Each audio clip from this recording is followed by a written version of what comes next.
إن الحمد لله نحمده ونستعينه ونستغفره ونعوذ بالله من شرور أنفسنا ومن سيئات أعمالنا من يهده الله فلا مضل له ومن يضلله فلا هادي له وأشهد أن لا إله إلا الله وحده لا شريك له وأشهد أن محمدًا عبده ورسوله أما بعد فإن خير الحديث كتاب الله وخير الهدي هدي محمد صلى الله تعالى عليه وسلم وشر الأمور محدثاتها وكل محدثة بدعة وكل بدعة ضلالة وكل ضلالة في النار رب اشرح لي صدري ويسر لي أمري واحلل عقدة من لساني يفقهوا قولي أعوذ بالله السميع العليم من الشيطان الرجيم بسم الله الرحمن الرحيم حتى إذا جاء أحدهم الموت قال رب ارجعون لعلي أعمل صالحا فيما تركت كلا إنها كلمة هو قائلها ومن ورائهم برزخ إلى يوم يبعثون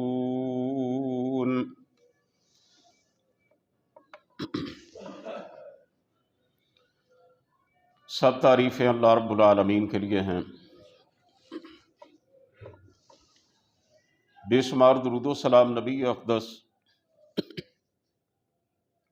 حضرت محمد الرسول اللہ صلی اللہ علیہ وآلہ وسلم کی ذات گرامی پر، آپ کی آل طاہرہ اور آپ کے صحابہ کرام پر، اور قیامت تک آپ کی فرما برداری کرنے والے ہر مسلمان پر اللہ کی کروڑوں رحمتیں ہوں۔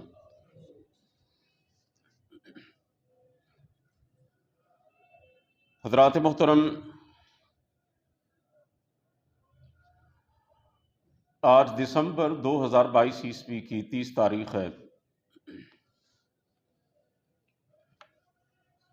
اور کل اس سال کا آخری دن ہے۔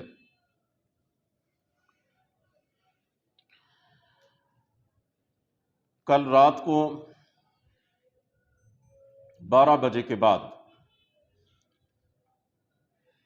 جب یہ سال ختم ہو جائے گا اور 2023 عیسوی کا آغاز ہوگا، تو پوری دنیا میں، خاص طور پر یورپ اور امریکہ کے ملکوں میں، ہیپی نیو ایئر کے نام پر، نئے سال کے استقبال کے نام پر ایک طوفان بدتمیزی برپا کیا جائے گا۔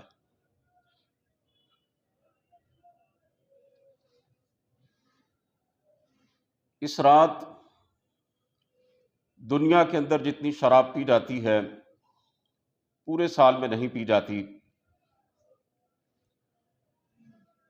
اور جتنی بدکاری سال کی اس رات میں ہوتی ہے پورے سال میں نہیں ہوتی۔ حالانکہ یورپ امریکہ کے بسنے والے لوگوں میں شراب اور بدکاری ایک معمول کی بات ہے، اسے کوئی برائی ہی نہیں سمجھا جاتا، اور وہ دن رات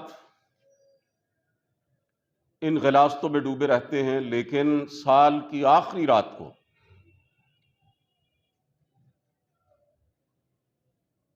جو شراب اور زنا کا بازار گرم کیا جاتا ہے اس کی مثال نہیں ملتی، اور ان کی دیکھا دیکھی کچھ مسلمان ملکوں کے اندر بھی اسی انداز سے ہیپی نیو ایئر منایا جاتا ہے، نئے سال کو ویلکم کیا جاتا ہے۔ الحمدللہ ہمارے ملک پاکستان میں اب صورتحال پچھلے چند سالوں کی نسبت بہتر ہے، لیکن پھر بھی ہمارے ٹی وی چینلز اس بات کو بڑھاوا دیتے ہیں، ملک کے مختلف مقامات پر نیو ایئر نائٹ منائی جاتی ہے، اس حوالے سے موسیقی اور رقص و سرود کے پروگرام ترتیب دیے جاتے ہیں اور میڈیا ان کی بھرپور کوریج کرتا ہے۔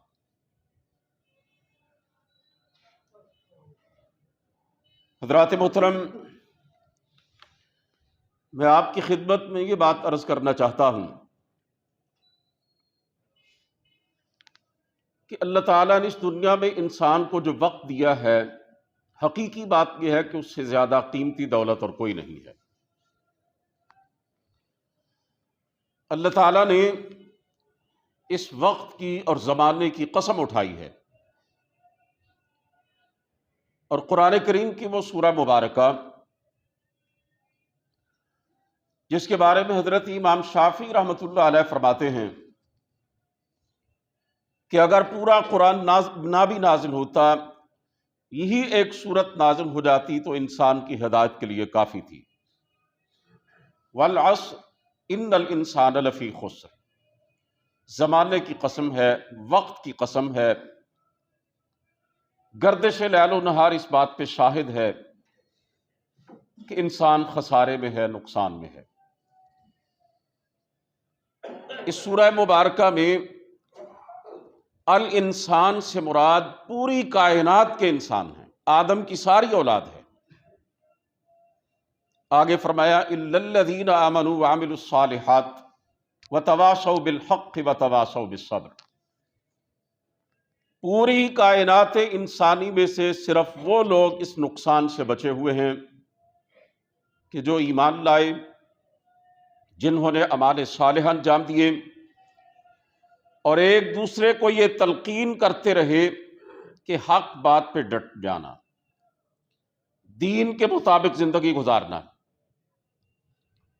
راہ حق میں استقامت اختیار کرنا، اور اس میں آنے والی تکلیفوں اور مصیبتوں پر صبر کرنا۔ اس سورہ مبارکہ میں اللہ تعالیٰ نے زمانے کی قسم اٹھائی کہ زمانے کے اندر ہی تو سب کچھ ہوتا ہے۔ اس دنیا میں انسان جو کچھ بھی کرتا ہے اسی زمانے کے اندر ہی رہتے ہوئے کرتا ہے۔ یہ لیل و نہار کی گردش ہی تو اس دنیا میں انسانوں کے اعمال پہ شاہد ہے، اور ایک مسلمان تو اس حوالے سے اتنا حساس ہوتا ہے، وہ اس بات کو اچھی طرح سمجھتا ہے کہ میرے مالک نے مجھے اس دنیا میں جو وقت دیا ہے وہ میرے لیے سب سے قیمتی شے ہے، اسی وقت کے اندر رہتے ہوئے میں نے اپنی آخرت کی تیاری کرنی ہے۔ اسے اپنے مالک کا یہ فرمان یاد ہوتا ہے الذی خلق الموت والحیات لیبلوکم ایکم احسن عملا، کہ لوگوں، ہم نے اس دنیا کے اندر موت و حیات کا یہ سلسلہ جاری کیا، ہم آزمانا چاہتے ہیں کہ تم میں سے کون اچھے اعمال انجام دیتا ہے۔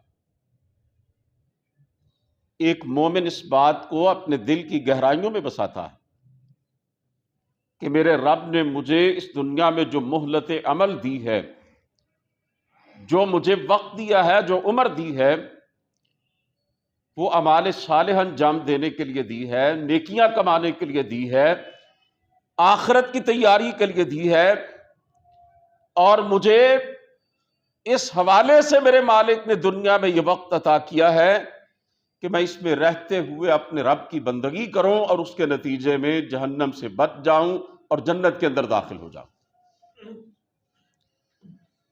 اس نقطہ نظر کے تحت ایک بندہ مومن اپنی زندگی کے ایک ایک لمحے کی قدر کرتا ہے۔ دیکھیے نا کیسی بے وقوفی اور حماقت کی بات ہے کہ پورا 1 سال گزر جائے تو اس پہ جشن منایا جائے۔ زندگی کی دیوار کی ایک اینٹ گر گئی، زندگی کے درخت سے ایک پتا اور ٹوٹ گیا، زندگی کی کتاب سے ایک ورق اور پھٹ گیا، تو یہ تو دکھ اور افسوس کی بات ہے کہ ہم موت کے اور قریب ہو گئے۔ رب نے اس دنیا میں ہمیں جو مہلت دی تھی اس میں مزید کمی ہو گئی، یہ تو افسوس کی بات ہے نہ کہ خوشی منانے کی۔ یہ تو اپنا محاسبہ کرنے کا موقع ہے نہ کہ رب کی بغاوت کا۔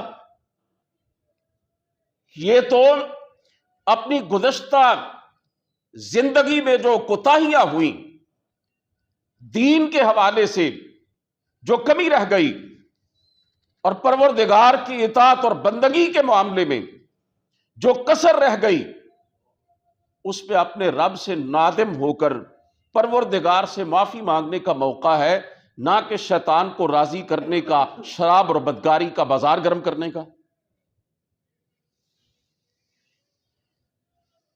پورا سال تو بڑی دور کی بات، ایک مسلمان تو اپنی زندگی کے اس لمحے پر بھی پچھتاتا ہے کہ جو نیکی کے بغیر گزر گیا۔ کسی صاحب دل نے بڑی پیاری بات کی ہے کہ ایک اور اینٹ گر گئی دیوار حیات کی، نداں یہ کہہ رہا ہے کہ نیا سال مبارک۔ سرکار دو عالم صلی اللہ علیہ وسلم نے فرمایا اغتنم خمسا قبل خمس، 5 چیزیں اگر اللہ نے دنیا میں تمہیں دی ہیں ان کو غنیمت سمجھو، اس سے پہلے کہ ایسی 5 چیزیں تم پہ آ جائیں جو ان کے بالکل الٹ ہوں۔ پہلی 5 چیزیں مثبت ہیں، نفع بخش ہیں، بہتر ہیں۔ دوسری 5 چیزیں منفی ہیں، بری ہیں، انسان کے لیے نقصان دہ ہیں۔ فرمایا شبابک قبل حرمک، اللہ نے جوانی دی ہے، اس سے فائدہ اٹھا لو، رب کی بندگی کر لو، نیکیاں اکٹھی کر لو، دین کے مطابق زندگی گزار لو، آخرت کی تیاری کر لو۔ سب سے پہلے میرے نبی نے جوانی کی بات اس لیے کی کہ زندگی کا گولڈن پیریڈ جوانی ہوتا ہے، نیکی کا ہر کام بندہ جوانی کے اندر کر سکتا ہے۔ فرمایا اس سے پہلے کہ بڑھاپا آ جائے۔ بڑھاپے میں انسان بہت کچھ کرنے کی آرزو رکھتا ہے لیکن کر کچھ نہیں سکتا۔ نیکی کے بے شمار مواقع جو جوانی میں ملتے ہیں بڑھاپے میں ملتے ہی نہیں۔ بڑھاپے میں تو انسان بولنے سے بھی بعض اوقات عاجز آ جاتا ہے، بعض اوقات اس کا دماغ معوف ہو جاتا ہے، کبھی کبھی تو وہ بستر پہ مٹی کا ڈھیر بن جاتا ہے، اس کی ٹانگوں میں چلنے کی سکت نہیں ہوتی، اس کے پاس تو پھوٹی کوڑی بھی بعض اوقات نہیں ہوتی جو اللہ کی راہ میں دے سکے۔ میرے نبی نے فرمایا شبابک قبل حرمک، جوانی دی ہے قدر کرو اس سے پہلے کہ بڑھاپا آ جائے۔ فرمایا صحتک قبل سقمک، اللہ نے صحت دی ہے، تندرستی دی ہے، قدر جانو، آخرت کی تیاری کرو، اپنی عاقبت کو بہتر بنانے کی کوشش کرو، نیکیوں کا سرمایہ اکٹھا کرو، رب کی بندگی میں صحت کے ایام گزارو اس سے پہلے کہ بیماری آ جائے، پھر کچھ نہ کر سکو، پھر سب کچھ چھن جائے، پھر آرزویں اور خواہشات رہ جائیں۔ فرمایا وغنا کا قبل فقرک، اللہ نے دولت دی ہے، مال دیا ہے، اس کی قدر کرو، اس میں سے صدقہ کرو، خیرات کرو، زکوٰۃ دو، بلائی کے کاموں میں خرچ کرو، غریبوں مسکینوں یتیموں کی مدد کرو، دین کی ترویج و اشاعت میں انفاق کرو، نیکی کے راستے میں اپنے مال کو لگاؤ، اس کے ذریعے اپنی آخرت بناؤ، اس سے پہلے کہ فقیری آ جائے اور تم دوسروں کے سامنے ہاتھ پھیلانے پر مجبور ہو جاؤ، تم اپنی ضروریات کو بھی پورا نہ کر سکو۔ وَتِلْكَ الْأَيَّامُ نُدَاوِلُهَا بَيْنَ النَّاسِ، اللہ کا ارشاد ہے ہم لوگوں کے درمیان دنوں کو بدلتے رہتے ہیں۔ کیا آپ نے فقیروں کو امیر ہوتے اور امیروں کو مفلس و قلاش ہوتے ہوئے نہیں دیکھا؟ ابھی ذرا اپنے ماضی قریب پہ نگاہ دوڑاؤ، تم نے دنیا کے بڑے بڑے مغرور اور متکبر حکمرانوں کو پھانسیوں پہ چڑھتے ہوئے دیکھا، تم نے بڑے بڑے ڈکٹیٹروں کو گلیوں میں چوک و چوراہوں میں لوگوں کے بوٹوں کی نوکوں پہ دیکھا، تم نے بادشاہوں کو گدھا بنتے دیکھا۔ اللہ کے رسول نے فرمایا وغنا کا قبل فقر، مال دیا ہے اللہ نے، دولت دی ہے، قدر کرو اس سے پہلے کہ جیب خالی ہو جائے۔ پھر فرمایا وفراغ کا قبل شغلک، اللہ نے فرصت دی ہے، وقت دیا ہے، مہلت دی ہے، اس میں اللہ کی بندگی کر لو، اپنے نبی کی اطاعت کر لو، دین والی زندگی گزارو، اس سے پہلے کہ اس کی جگہ پہ اس کے الٹ چیز آ جائے، دنیا کے جمیلوں میں ایسا پھنس جاؤ، معاملات کے اندر ایسے الجھ جاؤ، کوئی گھر میں خدا نخواستہ کسی کو مہلک بیماری لگ گئی، کاروبار کی اللہ تعالیٰ نے ایک ایسی کشاکش ڈالی کہ صبح سے شام تک سر کھجانے کا وقت نہیں ملتا، فرمایا اس سے پہلے کہ اللہ تمہیں دنیا کی مصروفیات میں الجھا دے اور ذہن دوسری طرف پلٹ جائے، اللہ نے وقت دیا ہے، مہلت دی ہے، قدر کر لو۔ اور آخری اور پانچویں چیز جو کہ بالکل فائنل اور حتمی ہے، جس کے بعد تو گنجائش ہی کوئی نہیں بچتی، فرمایا وہ حیات کا قبل موتک، زندگی دی ہے اللہ نے، قدر کر لو اس سے پہلے کہ موت آ کے سب کچھ اجاڑ دے۔ اس کے بعد کیا ہے؟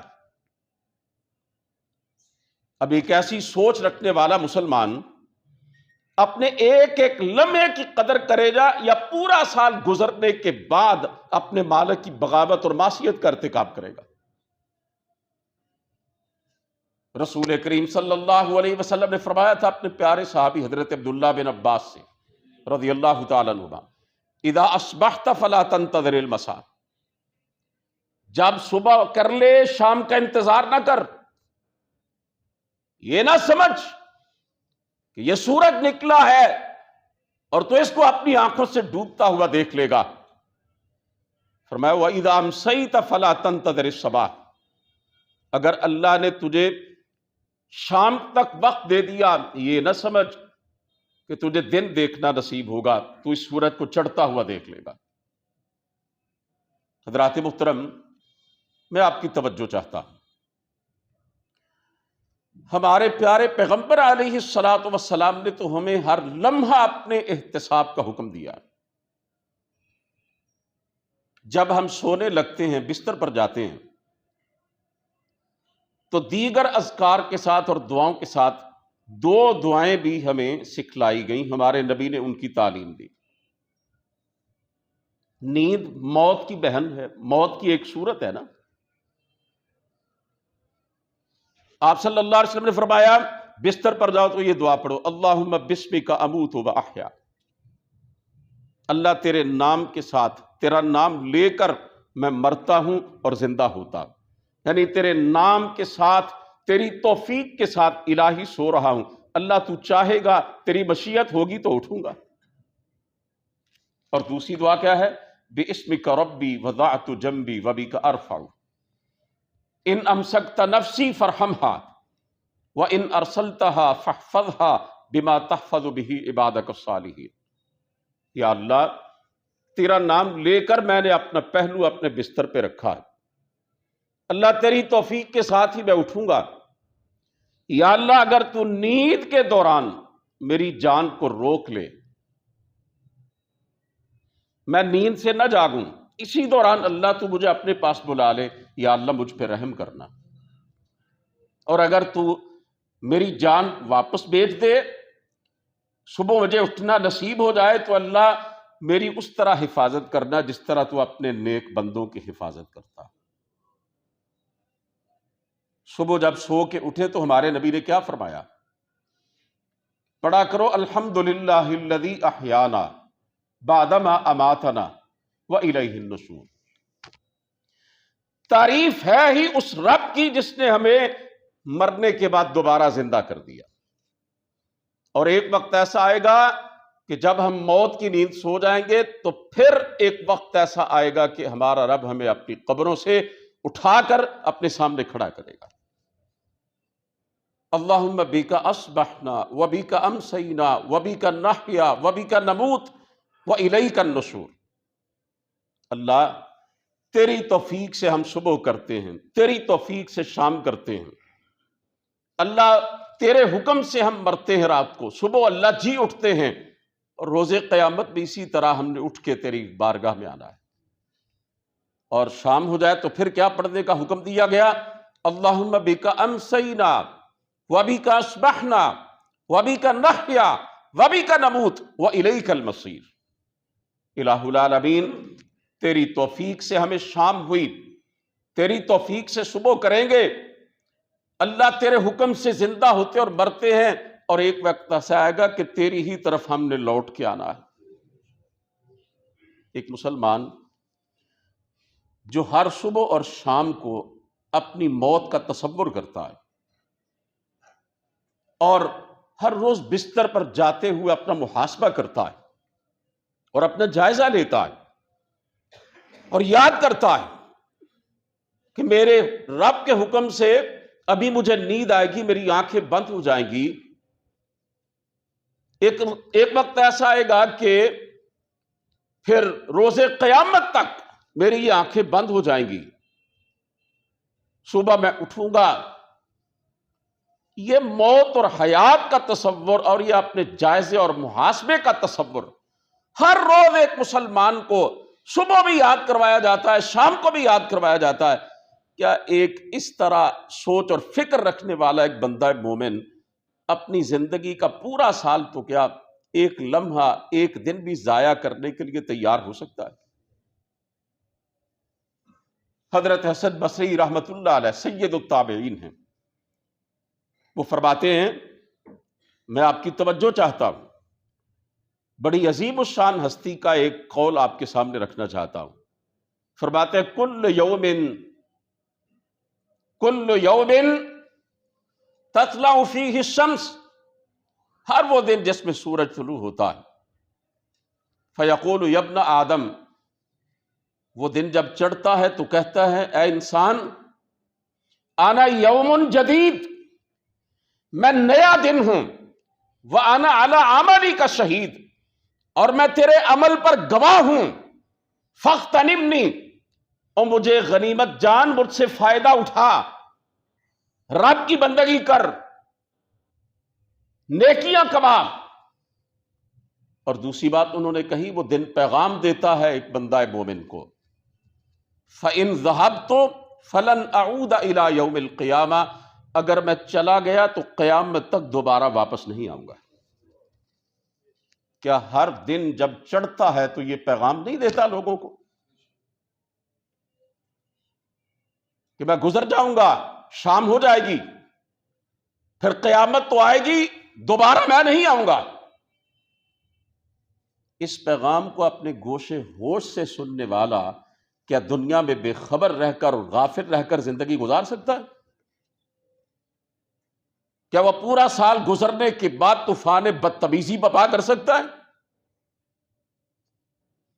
اللہ رب العزت نے فرمایا حتی اذا جاء احدهم الموت قال رب ارجعون لعلی اعمل صالحا فیما ترکت، فرمایا جب ان منکروں کو، ہمارے باغیوں کو موت آتی ہے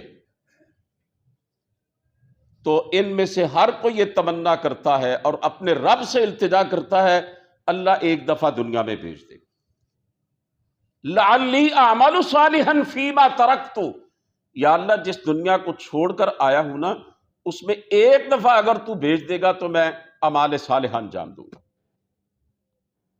میں ابتدا میں ہی عرض کر چکا ہوں، یہ دنیا میں جو اللہ نے مہلت دی ہے نا، زندگی دی ہے، یہ ہمیں اعمال صالحہ انجام دینے کے لیے دی ہے۔ خدا کا باغی اور نافرمان، اپنی عمر عزیز کو برباد کرنے والا احمق اور بے وقوف انسان، موت آتی ہے تو کیا کہتا ہے؟ رب ارجعون، اللہ ایک موقع دے دے، پھر دنیا میں بھیج دے، لعلی اعمل صالحا فیما ترکت، یا اللہ جس دنیا کو چھوڑ کے آیا ہوں نا اس میں جب جاؤں گا دوبارہ پھر یہ کام نہیں کروں گا، نیک اعمال انجام دوں گا۔ اللہ فرماتے ہیں انہا کلمۃ هو قائلها، یہ جو بات وہ کہتا ہے نا یہ صرف ایک بات ہے، یہ حقیقت نہیں بن سکتی۔ اللہ فرماتے ہیں اس کا یہ قول محض قول ہی ہے، ایسا ہو نہیں سکتا۔ اور جب یہ جہنم کے اندر ڈالے جائیں گے یہ بدبخت، اللہ ہمیں ان سے بچا کے رکھے،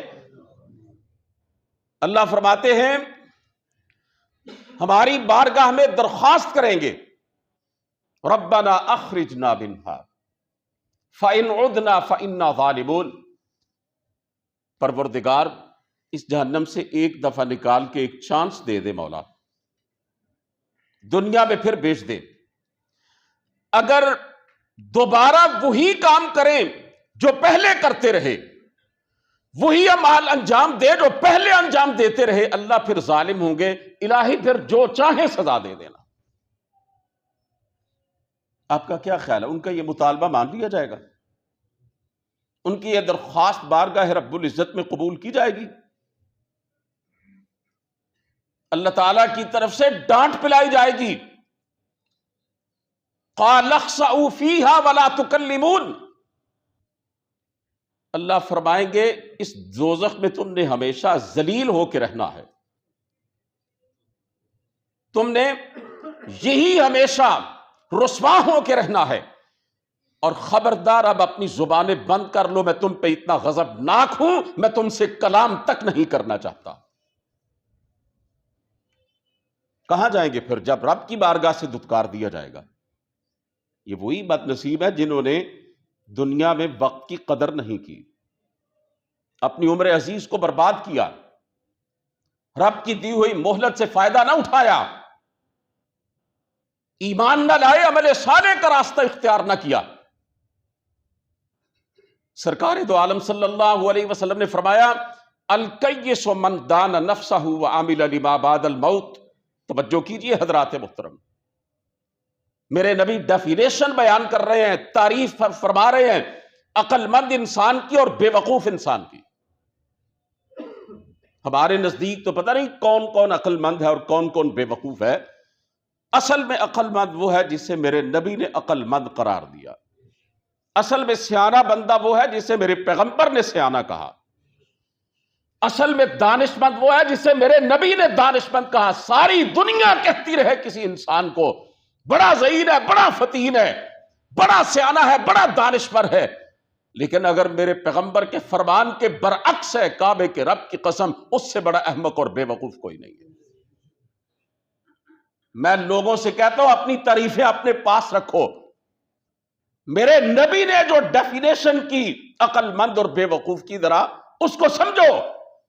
فرمایا الکیس من دان نفسہ وعمل لما بعد الموت، عقل مند انسان وہ ہے جو اپنا محاسبہ کرتا ہے، اپنا جائزہ لیتا ہے، اپنا احتساب کرتا ہے، اپنے آپ کو اپنے ضمیر کی عدالت میں کھڑا کرتا ہے، اپنے گریبان میں منہ ڈال کے سوچتا ہے کہاں کھڑا ہوں، نیکی کے معاملے میں کس سطح پر پہنچا ہوں، رب کی بندگی کے حوالے سے کیا مقام ہے، آخرت کی میں نے کیا تیاری کی ہے۔ اور فرمایا جو کچھ موت کے بعد پیش آنے والا ہے نا، قبر کا عذاب، پھر حشر اور حشر کی سختیاں، ان کو ذہن میں رکھتے ہوئے تیاری کرتا رہتا ہے اور عمل کرتا رہتا ہے۔ یہ ایک تعریف ہو گئی عقل مند آدمی کی. اور بے وقوف آدمی کی کیا پہچان ہے؟ فرمایا والعاجز من اتبع نفسہ ہواہا وتمنى علی اللہ الامانی. میں احمق اور بے وقوف آدمی وہ ہے کہ جو کرتا کچھ بھی نہیں ہے، اللہ کے احکامات کی پرواہ نہیں کرتا، اپنے نبی کے فرامین کی پرواہ نہیں کرتا، دین کی تعلیمات کو کچھ نہیں سمجھتا. وہ اگر سب کچھ سمجھتا ہے تو اپنی خواہشات نفس کو، وہ بندہ بنا ہوا ہے ہوائے نفس کا. اس کی زندگی خدا چاہی نہیں، من چاہی زندگی ہے. جیسے چاہتا ہے جیتا ہے، جیسے چاہتا ہے کاروبار کرتا ہے، جیسے چاہتا ہے کماتا ہے، جو چاہتا ہے کھاتا ہے، جو چاہتا ہے پیتا ہے، جب چاہتا ہے سوتا ہے، جب چاہتا ہے اٹھتا ہے، جو چاہتا ہے بولتا ہے، جو چاہتا ہے کرتا ہے. اس کی زندگی کے معاملات اس کے رب کے کنٹرول میں نہیں، اس نے اپنے شب و روز اپنے نبی کے ہاتھ میں نہیں تھمائے، دین کی رہنمائی نہیں اس کے پاس. بے خدا انسان ہے، اس نے صرف اللہ کو کہنے کی حد تک مانا ہے، زندگی سے اس نے نکال دیا ہے. فرمایا خواہشات نفس کا پجاری ہے اور اللہ پر جھوٹی امیدیں رکھتا ہے، خامخواہ کی آرزویں باندھتا ہے. آخرت میں کامیاب ہو جاؤں گا، جنت میں چلا جاؤں گا، جہنم سے بچ جاؤں گا. میرے نبی نے فرمایا یہ ہے پلے جس کے کچھ بھی نہیں ہے، زندگی اس کی خواہشات کی زندگی ہے، وحشی جانوروں ڈنگروں جیسی زندگی ہے، اور خامخواہ اللہ پر جھوٹی امیدیں باندھ رہا. فرمایا یہ بے وقوف اور احمق آدمی ہے. اور حضرت عمر فاروق رضی اللہ تعالیٰ عنہ، جن کے بارے میں سرکار دو عالم صلی اللہ علیہ وسلم نے فرمایا تھا لو کان بعدی نبی لکان عمر، اگر میرے بعد کوئی نبی ہوتا تو عمر ہوتا. اس عمر فاروق نے کیا کہا؟ حاسبو قبل ان تحاسبو، اپنا حساب خود لے لیا کرو اس سے پہلے کہ تمہارا حساب لیا جائے. حساب تو مالک نے لینا ہی لینا ہے نا، اس سے پہلے اپنا حساب خود بھی لے لیا کرو. اپنی ضمیر کی عدالت کے کٹہرے میں خود کو کھڑا کر کے اب خود سے سوال کیا کرو میں کہاں کھڑا ہوں. حضرات محترم، یہ کیسی غفلت ہے اور یہ کیسی لاپرواہی ہے اور یہ کیسی زندگی کی بربادی ہے کہ 1 سال گزر گیا، موت کے قریب ہو گئے اور جشن منایا جا رہا. میں ایک مثال کے ذریعے آپ کو سمجھانا چاہتا ہوں. سزائے موت کا ایک قیدی ہے، وہ کراچی میں رہتا ہے اور پشاور میں اس کے لیے موت کا پھندہ تیار کیا گیا ہے، وہاں اس کو سزا دینی ہے. وہ ٹرین میں سوار ہوتا ہے اور راستے میں چند سٹیشن آتے ہیں. جب بھی کسی سٹیشن پر گاڑی رکتی ہے وہ مٹھائیاں بانٹتا ہے، وہ جناب اچھلتا اور کودتا ہے، وہ خوشی میں ہوائی فائرنگ کرتا ہے.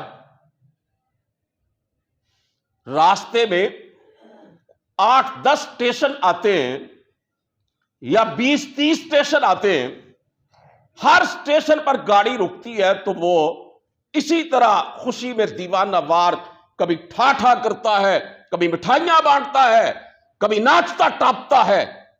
آپ کیا کہیں گے اس کو کہ کیسا بے وقوف آدمی؟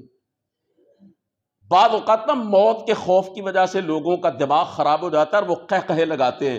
اس وقت لوگ کہتے ہیں بھئی اس کا دماغ چل گیا، ڈاکٹر کے پاس لے کے جاؤ اس کو. موت کے خوف کی وجہ سے اس کی سوچنے سمجھنے کی صلاحیت مفقود ہو گئی.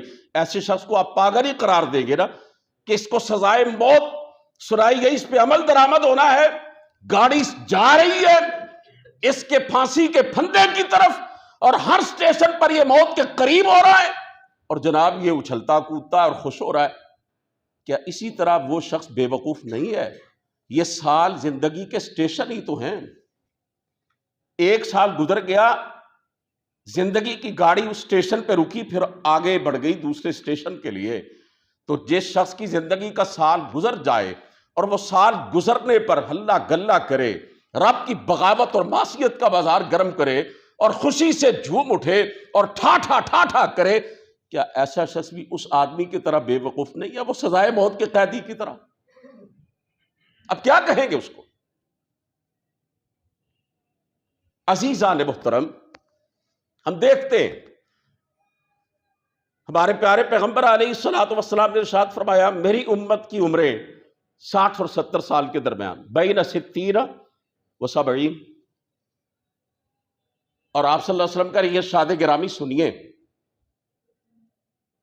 کچھ 60 کے قریب پہنچ چکے ہیں آپ میں سے، کچھ 60 کو کراس کر چکے ہیں۔ یہ جو حدیث میں سنانے جا رہا ہوں نا، اگر بندہ گوشے ہوش کے ساتھ سن لے تو اس کے ضمیر پہ یہ دستک دیتی ہے اور اس کے جسم پہ کپ کپی طاری کر دیتی ہے۔ میرے نبی نے فرمایا جسے اللہ تعالیٰ نے دنیا میں 60 سال عمر دی اور پھر بھی وہ نہیں سدھرا، اللہ قیامت کے دن جو بھی عذر وہ پیش کرے گا نا قبول نہیں کرے گا۔ بھئی 60 سال سے زیادہ کتنی مہلت ملے اور سنبھلنے کا کتنا وقت ملے؟ اب میرے نبی نے جو فرمایا 60-70 سال میری امت کی عمریں ہوں گی۔ اب دیکھتے ہیں کہ 70 سال سے اوپر تو کوئی جاتا ہے، 60-70 کے درمیان زیادہ تر لوگ اس دنیا سے چلے جاتے ہیں۔ 1 سال گزرتا ہے تو ایمانداری سے مجھے بتائیے موت کے ہم قریب ہوتے ہیں یا ہماری زندگی بڑھتی ہے؟ کم ہوتی ہے نا زندگی۔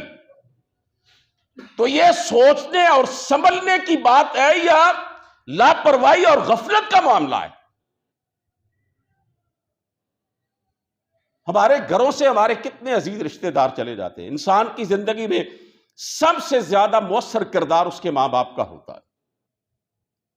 یقین جانے جب انسان بچہ ہوتا ہے، جوان ہوتا ہے، وہ ماں جو ساری زندگی اپنے ہاتھوں سے روٹیاں بنا بنا کے کھلاتی ہے، کپڑے پہناتی ہے، منہ ہاتھ دھلاتی ہے، نہلاتی ہے، سلاتی ہے، لوریاں دیتی ہے، وہ اپنی جوانی کے قیمتی دن رات اپنے بچے کے لیے صرف کرتی ہے، اس ماں کے بارے میں بچے کے دل میں یہ گمان ہی نہیں پیدا ہوتا کہ اس ماں نے بھی دنیا سے چلے جانا، مجھے چھوڑ دینا ہے۔ وہ باپ جو زندگی کا ایک بڑا حصہ اپنے بیٹے کے لیے، اولاد کے لیے وقف کر دیتا ہے، جس کا کندھا بیٹے کی سواری بنتا ہے، جو دنیا کے سارے سرد و گرم کو اپنے بازوؤں پہ روک کے اپنی اولاد کی حفاظت کرتا ہے، اس باپ کے بارے میں بھی انسان بہت کم سوچتا ہے کہ اس میرے باپ نے بھی موت سے اب ہم کنار ہو جانا ہے۔ اتنے عزیز، اتنے پیارے رشتے دنیا سے چلے جاتے ہیں۔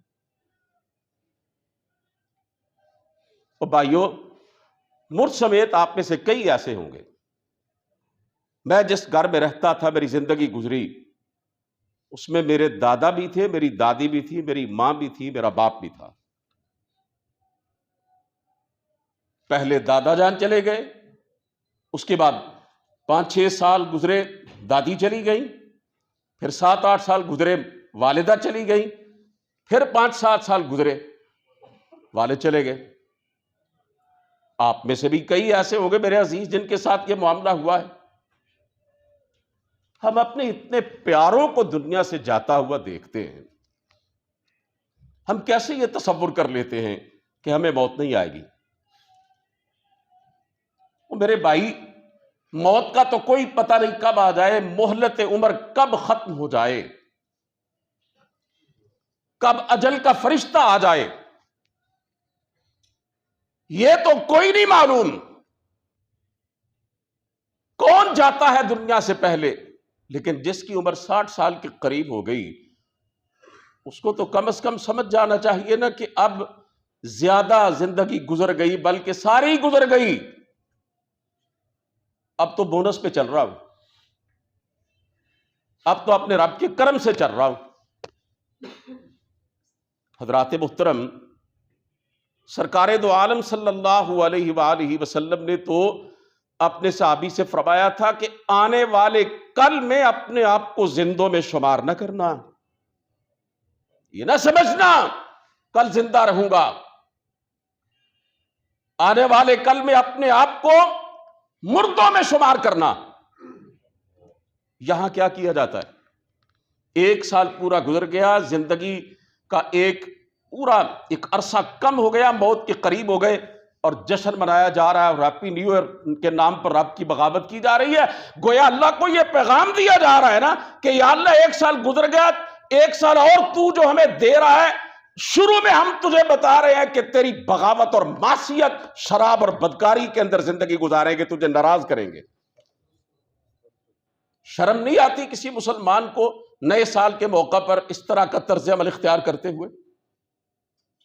اور ایک انگریزوں سے اور گوروں سے، اللہ اور اس کے رسول کے دشمنوں سے ہم نے ایک اور جو ہے وہ سال کے حوالے سے تقریب لی ہوئی ہے، اور وہ ہے برتھ ڈے اور سالگرہ کا تصور۔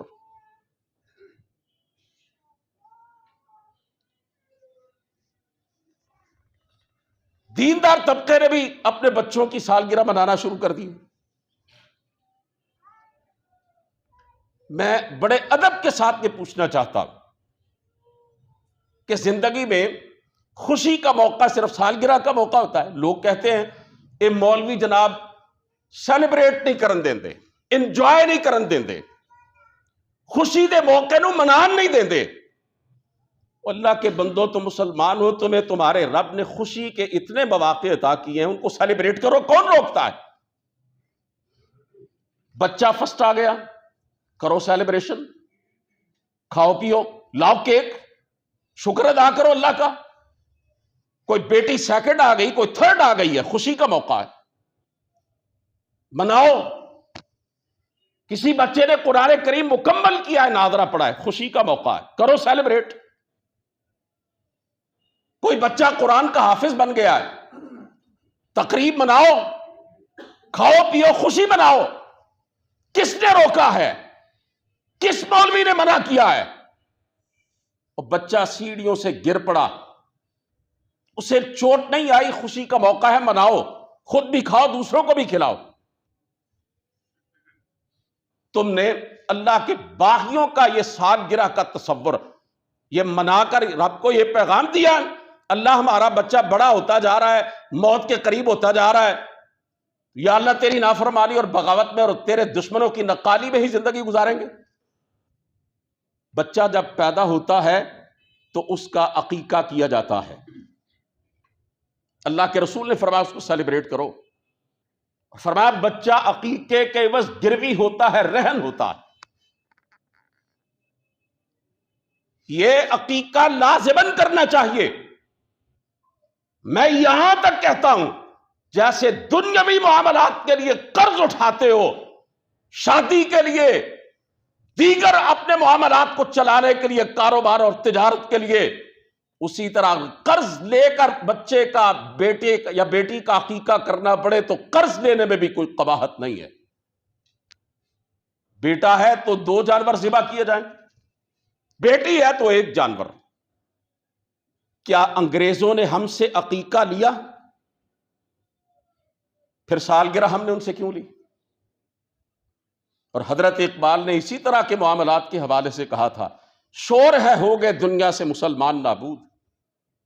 ہم یہ کہتے ہیں کہ تھے بھی کہیں مسلم موجود، وضع میں تم ہو نصارا تو تمدن میں ہنود۔ یہ مسلمان ہیں جنہیں دیکھ کے شرمائیں یہود۔ بچے کی سالگرہ پہ خوشی منائی جا رہی ہے، وہ تاریخ آتی ہے، ہیپی برتھ ڈے کا شور اٹھتا ہے۔ میں پوچھنا چاہتا ہوں بچہ موت سے پیچھے جا رہا ہے یا موت کی طرف جا رہا ہے؟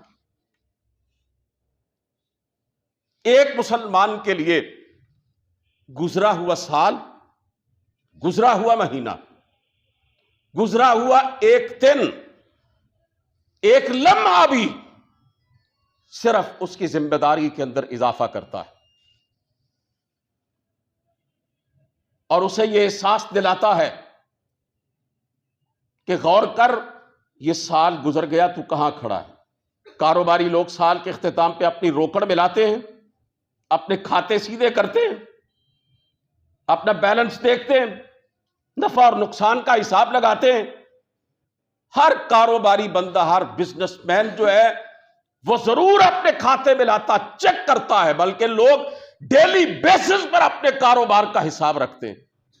اور میرے مسلمان بھائی، تو اتنا غافل ہو گیا اور اتنا لاپرواہ ہو گیا کہ تو اپنے کاروبار کے تو ایک ایک دن کا حساب رکھے اور تیری زندگی گزر جائے تو اپنا محاسبہ ہی نہ کرے.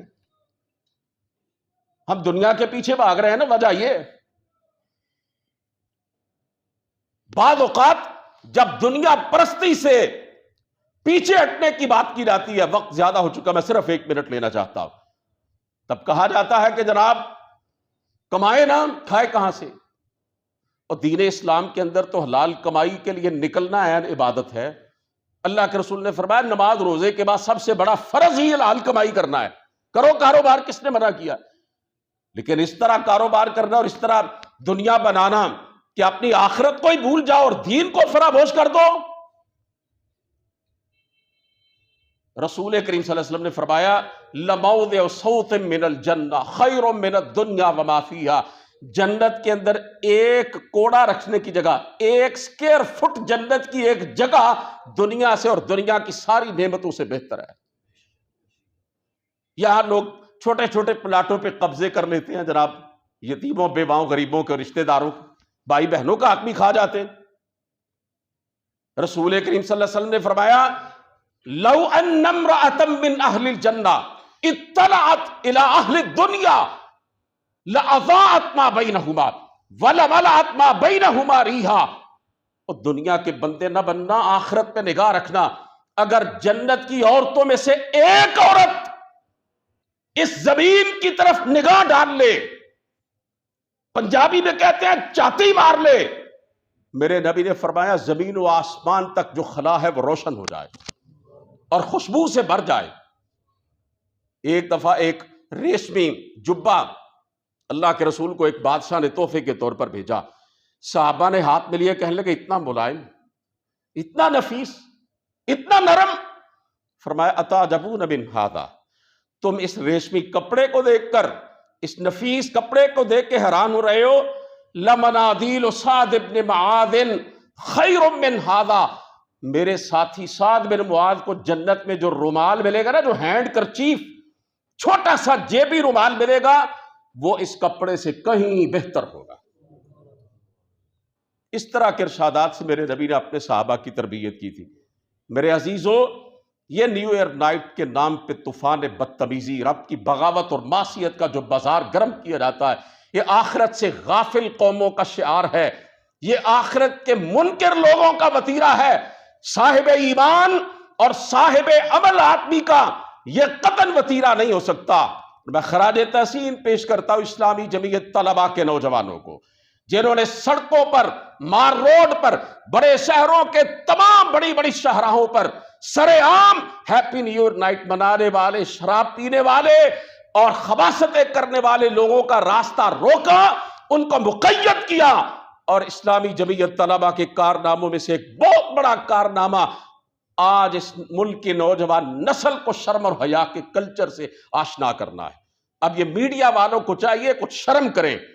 اگر کہیں کوئی بدبخت نیو ایئر نائٹ کے نام پر اللہ رب العزت کی ناراضگی کا بازار گرم کرتا ہے، اس کو دکھائیں مت، اس کو بڑھاوا مت دے، لوگوں کو اس کی طرف راغب نہ کریں. اللہ تعالیٰ سے دعا ہے کہ وہ ہم پہ اپنی رحمت فرمائے. ہماری گزری ہوئی زندگی سے اللہ جو بھی ہم نے غلطیاں کوتاہیاں کی ہیں، اللہ ان سے صرف نظر فرمائے، اور آئندہ زندگی اللہ ہمیں اپنی بندگی میں اور اپنے نبی کی اطاعت میں گزارنے کی توفیق دے. وآخر دعوانا ان الحمد للہ رب العالمین.